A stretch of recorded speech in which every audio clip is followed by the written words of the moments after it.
ওকে, so আমাদের next অপশনটা হচ্ছে নাম্বার সি, অ্যান্ড্রু জেলম্যান।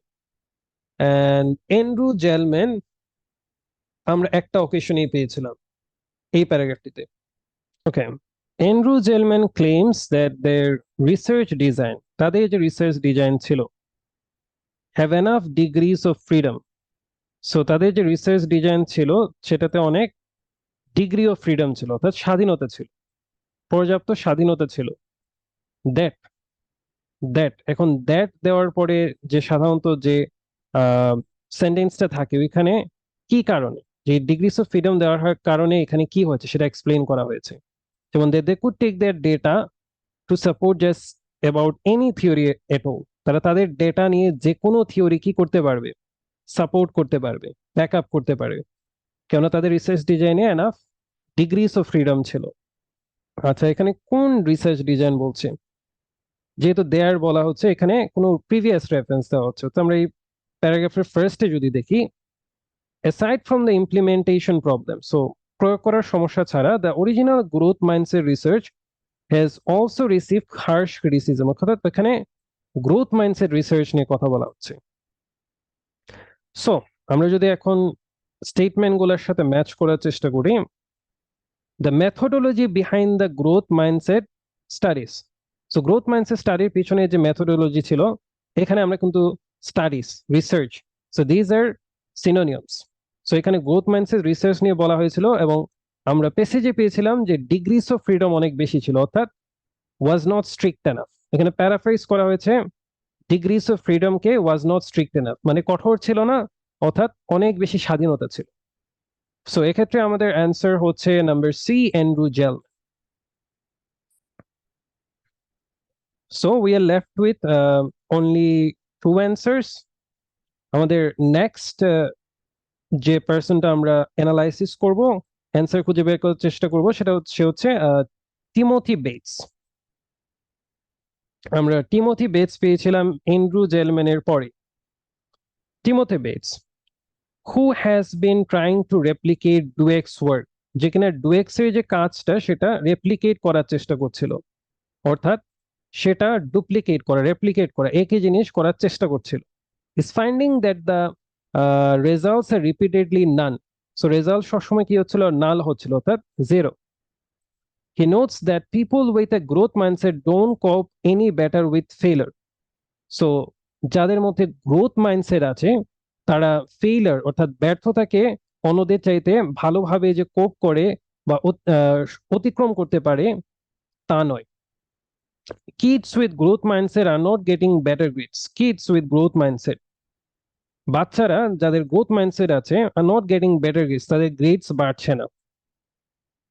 সো আমরা স্টুডেন্টস কে নিয়ে একটা স্টেটমেন্ট পেয়েছিলাম, either before after or intervention study, তো আমাদের যে রিসার্চটা ছিল, স্টাডিটা ছিল, এখানে স্টাডি বলতে রিসার্চ বোঝানো হচ্ছে আমাদের স্টাডির আগে বা পরে কোনো পরিবর্তন পাই নাই, অর্থাৎ kids with growth mindset, so বাচ্চাদের যাদের কিনা গ্রোথ মাইন্ডসেট আছে তারা ভালো কিছু করছে না।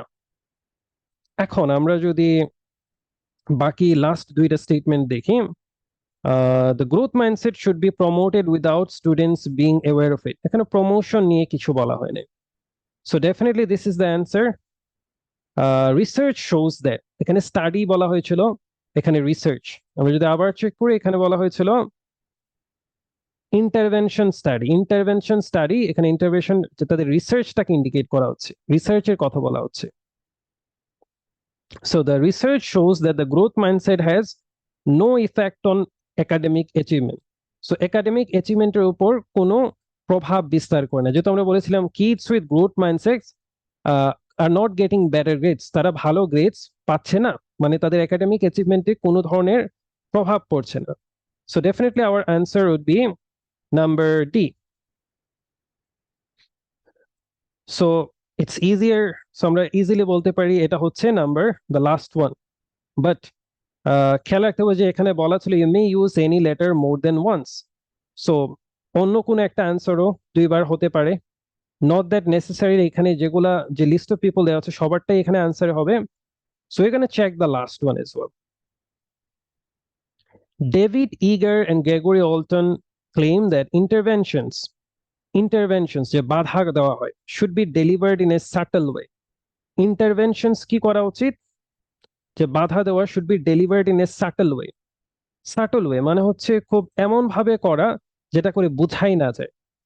ফর এক্সাম্পল, আমি যদি কাউকে বিরক্ত করতে চাই তাহলে আমি কি করব, তাহলে হয়তোবা একটা মেসেজ দেব, এমন একটা মেসেজ যেটা কিনা বা আমি তাকে বোঝাতে যাচ্ছি না যে আমি তাকে বিরক্ত করতে যাচ্ছি, বা আমি হয়তোবা কাউকে পুরস্কার দিতে যাচ্ছি কিন্তু আমি তাকে জানাতে যাচ্ছি না যে আমি পুরস্কার দিচ্ছি, আমি হয়তোবা কি করব, একটা গিফট দেব বিকাশের থ্রুতে। সো যেটা হচ্ছে সাটল দ্বারা এখানে বোঝাচ্ছে হচ্ছে যে এমন ভাবে যে বুঝতে না দাও, টু ম্যাক্সিমাইজ দেয়ার ইফেক্টিভনেস, তাদের যে ইফেক্টিভনেসটা আছে সেটা যাতে আরো ভালো হয়।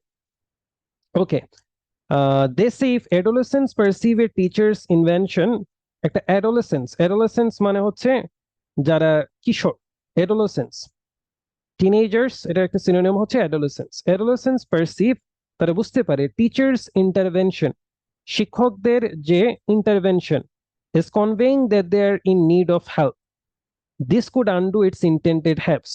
সো টিচাররা যদি তাদেরকে এটা বোঝাতে যায় যে তাদের কোনো হয়তো বা কোনো সমস্যা হচ্ছে, দে আর ফেসিং এনি স্ট্রাগল, তারা এটা চিন্তা করতে পারে যে তাদের সাহায্যের প্রয়োজন আছে। সো এটা কি করতে পারে, তাদের যে ইফেক্টটা আছে, সো এই যে থিওরির যে ইফেক্টটা আছে সেটাকে আন্ডু করতে পারে যদি স্টুডেন্টরা বুঝতে পারে যে টিচাররা তাদেরকে সাহায্য করার চেষ্টা করছে।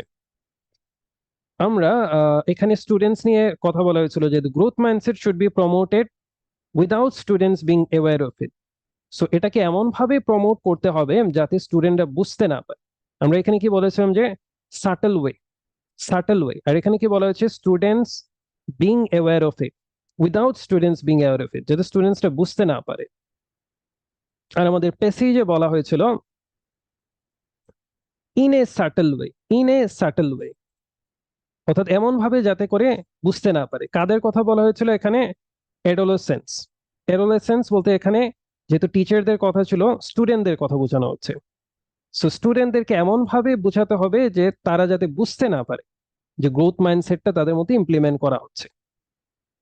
So this is the end for today's class. I hope তোমরা সবাই ম্যাচিং ফিচার্স কোয়েশ্চনটা খুব ভালোভাবে আইএলটিএস এক্সামে দিয়ে আসবে, এবং লিস্ট অফ পিপল হোক, লিস্ট অফ নেমস হোক, লিস্ট অফ ডেটস হোক, যে ধরনের কোয়েশনই আসুক না কেন তোমরা সেটাকে সঠিকভাবে দিয়ে আসবে। আল্লাহ হাফেজ।